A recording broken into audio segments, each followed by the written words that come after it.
सीधे रुक करेंगे इंडिया टुडे कॉन्क्लेव का, जहां वित्त मंत्री अरुण जेटली उसे संबोधित कर रहे हैं।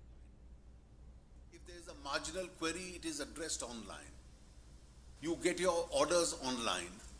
You get either your refund or your information of the refund online, and your speed post brings you back your refund. It's only that 1% of the cases which are selected for scrutiny really need an interface.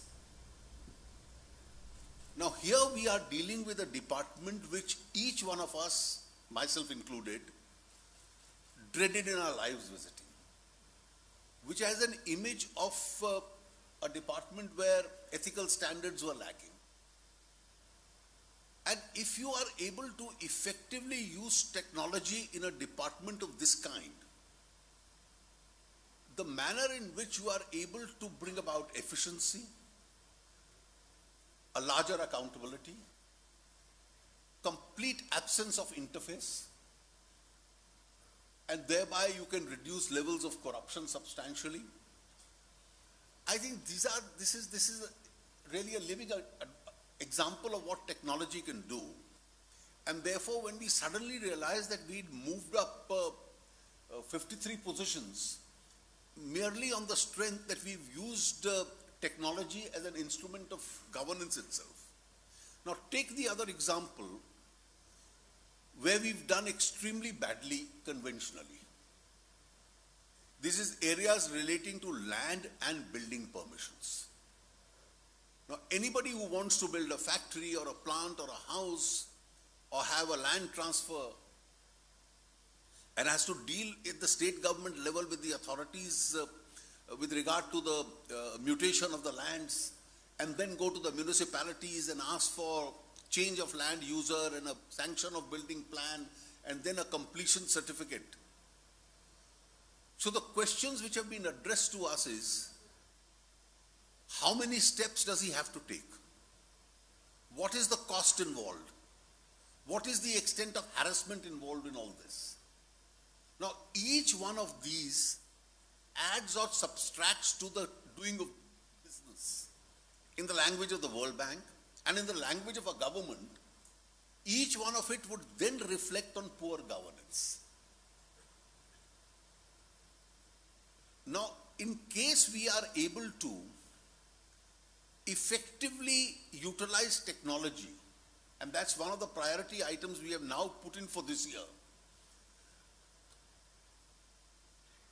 we are conscious of the challenge that this is something which has to be done at the states and has to be done at the level of the municipal bodies and even the local panchayats, that your land records are online, your applications can go online, your building permits must go online, your permissions must come online. World over this happens. Technology has enabled this. And therefore the introduction of these systems in governance, the impact that it would have on reducing the levels of corruption, reducing the levels of harassment as far as individuals is concerned, and obviously contributing to better governance itself. And therefore, when we speak in terms of technology as an important tool in governance, almost at every stage in governance, it has a very powerful role. Last week, for instance, in the expenditure department, we launched a new system. We have a large number of central sector schemes. Schemes where monies are provided by the central government. Monies then go to the state governments. From the state governments, they go to the local districts and are completely decentralized and then reach for implementation of those schemes itself. Now this is the context in which the famous statement was made that almost 85% of the money gets pilfered before it reaches the ground. What also additionally happens is that there are demands for more money, but money is actually lying in the pipeline and is not being spent. Now, technology has enabled us to create a system where with regard to every scheme and every rupee allocated in every scheme, you can actually trace the quantum of work, the amount of money which is being spent, the amount of money which is being lined in the pipeline, and whether more money is required to be given or not till the earlier money is spent. So the parking of money as against the actual expenditure of public funds is something which in a split second it is possible to sit in New Delhi and then detect it whether it's been happening or not. And I think this is a great enabling situation which technology has provided. Similarly, I'll give you an illustration which really is the true story of Aadhaar. The whole idea of Aadhaar as a unique identification number was conceived by Nandan during the UPA government. Now, at a time when it was conceived, there was still, the idea was clear that every Indian would have a biometric identity and a unique identity number. But it was probably still in the evolution stage as to what do you do with it. So legal challenges and questions arose even in Parliament that can you do this by an executive fiat? There is no law. So they hurriedly drafted a law. Now, while the law was being drafted, there was difference of opinions between the Home Ministry and the other concerned ministries. And the law simply said, well, there will be a unique identity number. And this is the manner in which every person will be expected to get a unique identity number. What do you do with that? Again, was not clear. So it remained a draft law. Now, I must candidly admit that a number of my friends had serious doubts about the whole idea.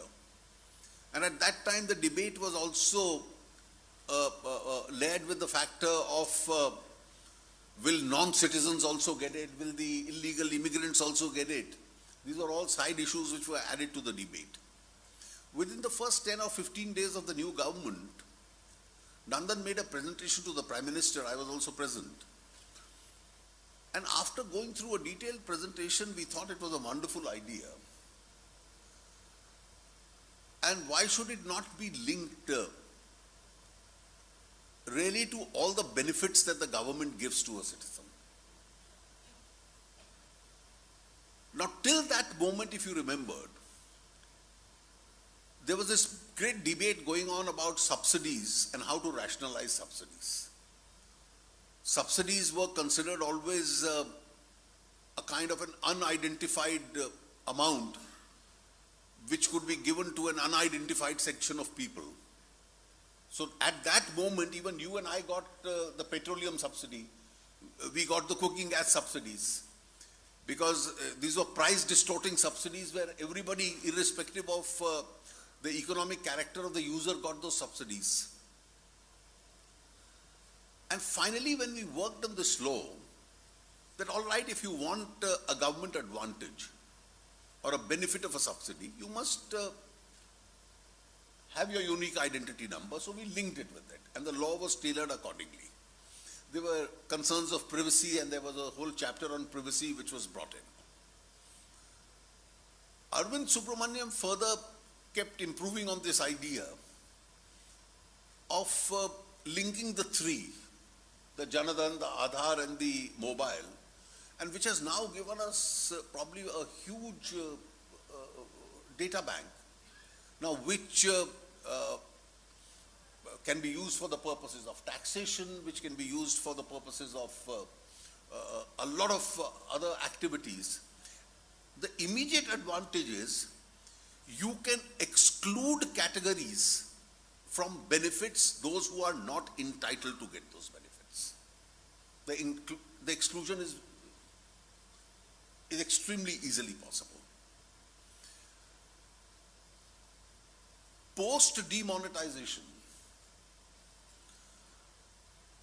a lot of people found that, you see, the moment I am able to get the money across into the banking system, perhaps I will be able to avoid a glare at myself. That was the whole idea. Now, technology again as a great enabler, the kind of data mining which has been done, you are immediately able to distinguish from the kind of deposits, one, who are the people who've made deposits which are completely disproportionate to their otherwise declared incomes, and 1.8 million people in the first round itself got identified. Chartered accountants in this country for decades had worked out a standard operating procedure of having shell companies registered in Calcutta, and through a process of round tripping you could convert funds. Now with the kind of technology enabling instruments that you have even in the registrar of companies sites, I think even for investigative reporters in your media organizations, it's no longer rocket science, it's a matter of minutes before they are able to unravel the multi-layering and find out who the real person behind those companies is. And therefore, even in this exercise, to unravel them and find out which are the shell companies which have been used for this kind of an exercise has become extremely easy. And you've been able to find the relevant answers to this. I think effectively, therefore, for the purposes of effective good governance, rather than just rely on anecdotal evidence, data gives you a more correct analysis. And therefore, technology for that purpose, I think, becomes probably one of the most powerful tools in governance. And that's what I experienced over the last few years has been. And I'm quite sure that this is a trend. It's picked up very well in the states. The revenue departments have done it. The land departments in the states are doing it. And it's a gradual movement across the country which is now taking place. Thank you, Arun. Thank you, Arun. Let's give him a warm round of applause for this tremendous sweep of how technology can help governance. तो आप देख रहे थे सीधा प्रसारण नई दिल्ली से, जहां इंडिया टुडे कॉन्क्लेव में वित्त मंत्री अरुण जेटली संबोधित कर रहे थे। उन्होंने साफ कहा कि जिस तरह से तकनीक का इस्तेमाल बढ़ रहा है उससे एक गुड गवर्नेंस देने में बहुत सहायता मिली है। उन्होंने साफ बताया कि ऑनलाइन व्यवस्था से भ्रष्टाचार पर अंकुश लगाने में बहुत मदद मिली है, चीज़ों को पारदर्शी बनाने में बहुत मदद मिली है। उन्होंने इनकम टैक्स डिपार्टमेंट का जिक्र किया और कहा कि जब चीज़ें ऑनलाइन हो गई हैं तो वहाँ से जो ट्रांसपेरेंसी है वो बहुत आसानी से नज़र आती है और किसी भी तरह का अगर भ्रष्टाचार है तो उस पर अंकुश लगाना बहुत आसान हो गया है। उन्होंने कहा कि भूमि और निर्माण के क्षेत्र में परमिशन दिए जाने के संदर्भ में भी ये साफ तौर पर देखा जा सकता है कि किस तरह से व्यवस्थाओं में आमूल चूल परिवर्तन हुआ है। और वो एक बार फिर से संबोधित कर रहे हैं, आइए दोबारा आपको दिखाते हैं। I think we've succeeded in really bringing to the center stage the whole issue of how financial transactions in India really ought to be carried out. A high cash dominated society with all the aberrations which excessive cash has, should a country which aspires to become a developed country or which claims to be the fastest growing amongst the major economies in the world survive on that? If we honestly search ourselves and ask a question, was it possible to buy a real estate in India without paying part of the consideration in cash? Weren't a very large number of businesses in India maintaining 2 sets of account books? haven't we reached a stage in India where it was a way of life not to pay taxes or not to pay proper taxes itself? Now, do we allow the status quo to continue, or do you set in reverse a process where India realizes that developed nations or aspirational nations have to behave differently? And therefore, I think what Prime Minister Modi did was, not only with the demonetization, but also with a large number of other steps that he led the country into. The 3 or 4 immediate advantages that we got was, does India need to shrink the quantum of its cash currency? The answer is yes, and that process has begun. The first year itself has seen a shrinkage. 2,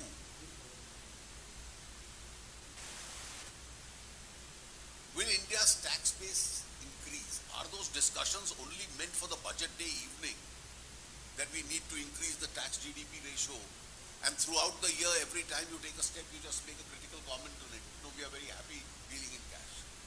And therefore, this is one step where the number of people filing returns is actually going up. And this is in the individual segment. I'm not talking about the corporate segment itself.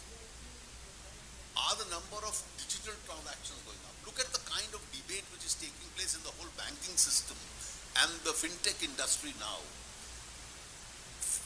It was only credit cards or debit cards or your BHIM apps or your various forms of money transfers which are now taking place. You nudged the process for greater tax compliances, you've nudged the process for greater digitalization and for shrinking currencies. Take advantages like more money is coming officially into the stock market. The squeeze of money into the terrorist hands. Any serious analyst of the situation of the Maoists in Chhattisgarh or the insurgents in Kashmir will tell you, why is it that the stone throwers who used to come in thousands have disappeared? Because those organizations didn't have that liquid cash left anymore. In fact, some of the security experts link the effort to have the raids on the banks with the inadequacy of cash available with them. Some people tried to confuse this whole idea that, oh, merely because people managed to get their monies into the banking system, demonetization has not succeeded. Well, that's the real success of the demonetization. What is cash outside is laundered in the system. What is cash outside can be laundered because it's anonymous. The moment the anonymity is lost, when you deposit it in your name in a bank account, then you have to account for it and probably pay tax for it. And therefore, these large amounts of current account and saving account deposits that the banks have got become a part of the of something which is now a more legitimate money. And I think we started a process in year 1, and if you link it, don't take it in isolation, link it with all the other steps, the spending curbs on cash, the ultimate impact of the GST in ability not to be able to generate cash, the whole thrust on this disclosures, both nationally and internationally, which has been coming, the thrust against Benami properties. So if you link it, I think the kind of steps which have been taken, there's going to be a sea change on account of these steps in the manner in which India spends its money. I think the question is at what cost? And your predecessor, Mr. Chidambaram, said that it was like burning the entire house down for a mosquito. You see, let's come to the cost itself. Ultimately, every structural reform will have some consequences. And structural reforms in the long run help the economy. And if you don't have the capacity or the courage or the broad shoulders to undertake those structural reforms, then of course that status quo would have continued. And the status quo ante which existed in India, I don't think is an ideal situation what India would have lived to be. At the end of the day, if a major structural reform can cost you a step back for a quarter or two, then is it too big a price for India to pay not to undertake a structural reform? This year at the IMF World Bank meetings, the buzzword which was being used because they saw the global economy move up, which was being repeated from the dais was that it's only when the sun is shining that you repair the roof. And therefore, if you were 3 years in a row a fast-moving global economy, that's the time when you had the opportunity to take structural reforms. Otherwise, the only option to structural reforms that my predecessor can give you is a policy paralysis. Well, that's not my choice. What about the loss of jobs and the drop in the GDP? You see, if you look at the drop in the GDP, from March around 7.9% or so, 16, for 2 to 3 quarters, the GDP had been slightly slipping. This is before the demonetization itself. And that slippage had nothing to do with the demonetization. That had more to do with another factor. We had a large public investment. We had a large foreign direct investment. But we had inadequate private investment because we had also inadequate support from the banking system. The Reserve Bank itself had imposed very tight provisioning norms on the banks because of the kind of legacy problems which were left behind as far as the banks were concerned. Now, this problem is there. Now, the remonetization which was done in India was almost immediate. It was a very quick remonetization which was done. Of course, the quantum of high denominational currency was squeezed by the Reserve Bank a little bit. And therefore, you had some impact for a quarter or so. Subsequently, if you saw, the impact is not so much of the demonetization, but when on the 1st of July, we had announced the GST date. If you critically analyze the GST, the data, in that quarter, the services went up to 8.7%, but it's the manufacturing which came down. So people were buying. Demonetization hadn't had any impact. They had the money to buy. They even bought goods from abroad because the current account deficit moved up a little to 2.4. So people were buying.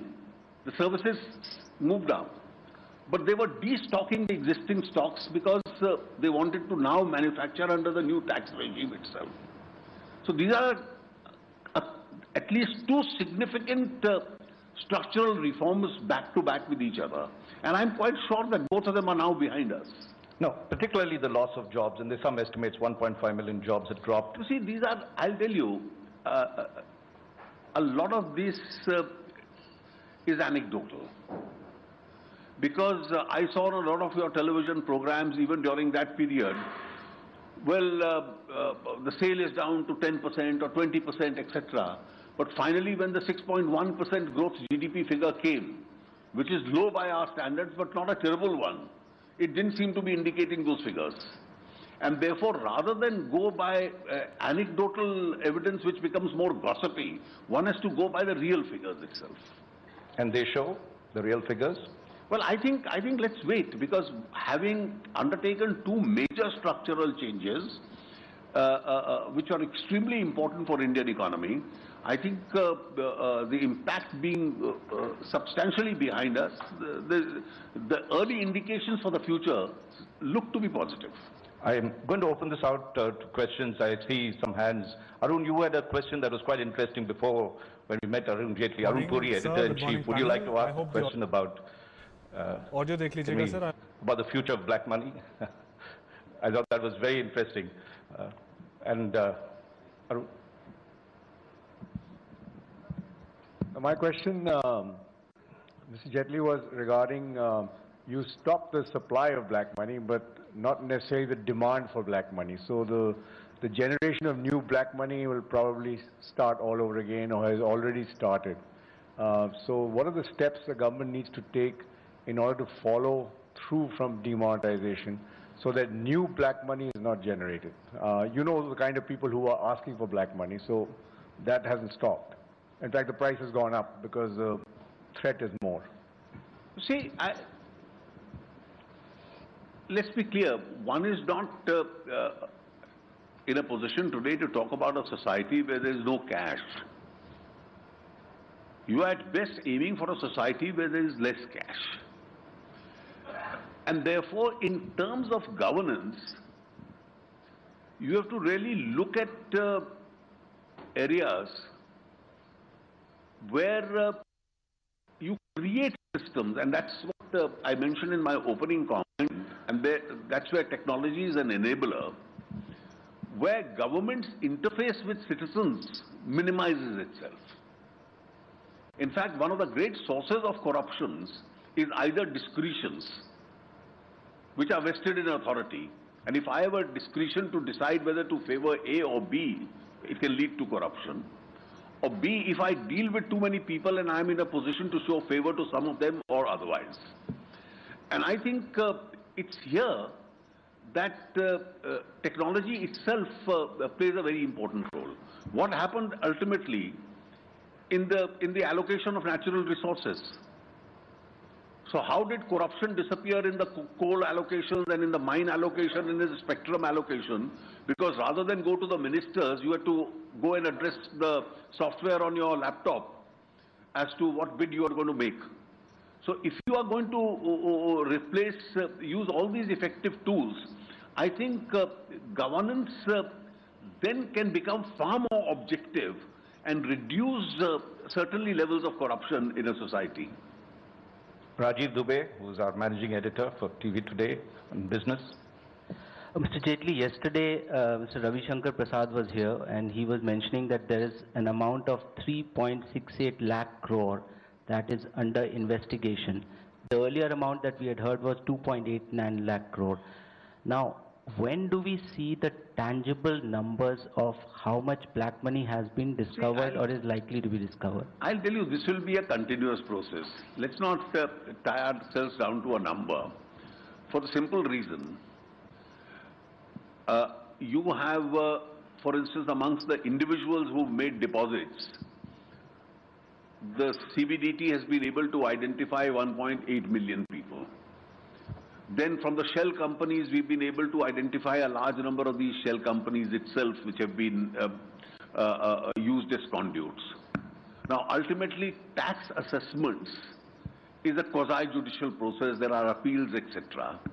And therefore, on a given day to say that this is the number, now what is the sustainable number at the end of the day, it will keep on varying. So I think it's more the process and the fact that you've nudged the situation that today one message in India which is going home loud and clear, it's no longer safe to deal so much in cash.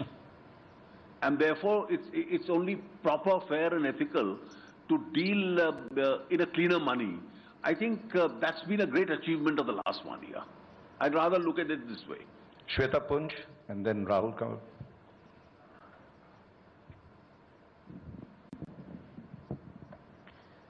Mr. Jaitley, what's been the government's assessment of the impact on the informal sector, since there is very little data available to really analyze the impact and we just have anecdotal evidence?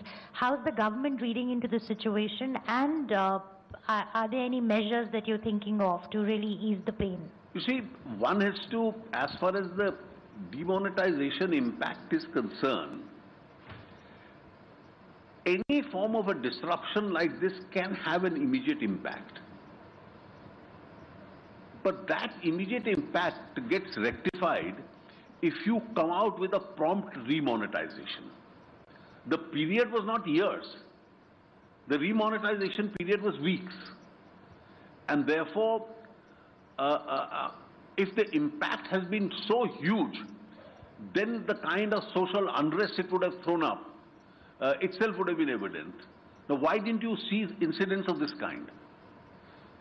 Because it was followed by an immediate process of remonetization itself. And mind you, we were earlier being told at one stage the impact on agriculture because rural economy itself would be impacted. And that was the quarter in which the agriculture production actually went up. Last question, Rahul Kaval.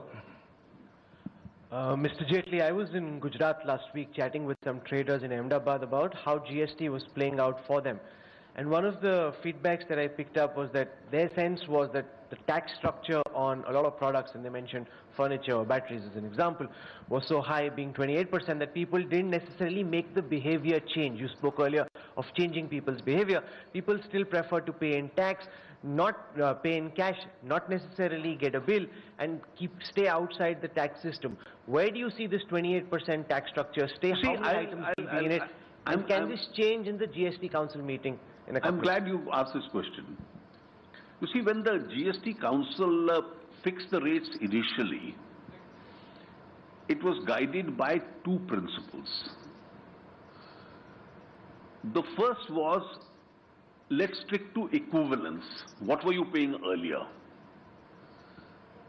And the second was revenue neutrality, that you don't lose money so that you have enough money for governance in the states and the center. Now, for the purposes of equivalence, one factor one has to bear in mind is that in the old regime, you were paying central excise, which was never separately mentioned because it was an embedded tax which was included in the cost. So the product didn't show that you are paying so much excise. Now it's a more transparent tax, so it's shown. Now, if you looked at the standard rates of central excise and VAT, the standard rates on a number of products under the old regime was 12.5% plus 14.5%, which is 27, plus 2% CST, if it is interstate, plus a cascading effect which took it to 31%. So that is how this 28% was born. Now, when we started going through the item of 28%, we found that a lot of items with the old regime which we were charging in this manner, and this was going through because excise was never mentioned. So there was an element of deception as far as the consumer was concerned. He never realized he was paying the tax. That some of the items really should never have been in the 28% category. So in each of the last 3 to 4 meetings, about 20 to 30 items every time we bring down from 28 to 18 or 12, and we've been gradually bringing them down. The whole idea is that as your revenue collections neutralize, we must prune it. And that's the pattern on which the council has so far been functioning. And I see that as a future guide as far as the council is concerned. I think, Arun, one of the questions that people are concerned about is we've seen a decline in the GDP in the last 3 quarters. Do you think that we're going to see an improvement in the next couple of quarters? What is your sense of the way the economy is doing? You see, the indications seem to be, if you see the last 2-3 months, the PMIs have been positive, the IIP growth has been positive, the core sector growth has been positive, and these are some of the early indications. And therefore, these indications probably point to an improved situation. And I know this is a retrospective question. If you had to do demonetization again, would you have done it at the timing you chose to do, back to back with GST? Was it the best time to do it? Well, I don't know. It's a question of decision at that particular time. Because once you go through an experience, then you always keep analyzing to yourself, how could you have done it still better? Okay. Thank you very much, Arun Jaitley, for this. Let's give him really a warm round of applause.